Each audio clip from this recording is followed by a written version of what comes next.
তীব্র শীতে জুবুথুবু হয়ে ফজরের আজান দিতে মসজিদে যাচ্ছেন হাফিজুর রহমান। 10 বছর ধরে মসজিদের খেদমতে নিয়োজিত রয়েছেন তিনি।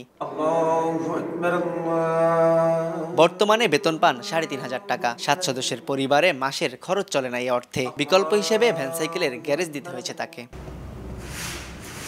মোহাম্মদ আরজান আলী শেখ মুয়াজ্জিন হিসেবে কাজ করছেন ১.৫ দশক ধরে। চলতি মাস থেকে বেতন ১,০০০ টাকা বেড়ে ৪,৫০০ টাকা হয়েছে তার। মসজিদ থেকে ৫,০০০ টাকা ও মাদ্রাসা থেকে ১,৫০০ টাকা পান তরুণ মুয়াজ্জিন মোহাম্মদ বাহাউদ্দিন সাকিব। এই রোজগারে স্ত্রী ও ২ মাস বয়সী সন্তানকে নিয়ে হিমশিম অবস্থা তার। এ ৩ জন মুয়াজ্জিনের গল্প খুলনার ৩টি এলাকার। ভিন্ন ভিন্ন এলাকা আর ভিন্ন ভিন্ন মসজিদ হলেও জীবন তাদের একই সূত্রে গাঁথা। এলাকার মসজিদ কমিটি ও মুসল্লিদের দেয়া সামান্য অনুদানে হয় তাদের বেতন ভাতা।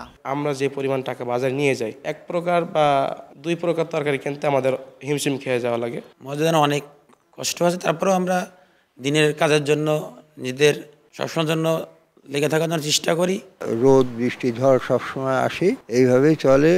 এটা বেতন না, কোনো রকমে সংসার পরিচালনা করি। একই গল্প জেলার ইমামদেরও। বেতন মুয়াজ্জিনদের থেকে সামান্য বেশি। খুলনা অঞ্চলের অধিকাংশ মসজিদের ইমাম, মুয়াজ্জিন, খাদেমদের বেতন 1 বা 1,৫০০ থেকে সর্বোচ্চ 10,০০০ টাকা। দ্রব্যমূল্যের ঊর্ধ্বগতির কারণে পরিবার নিয়ে অতি কষ্টে জীবনযাপন করছেন তারা।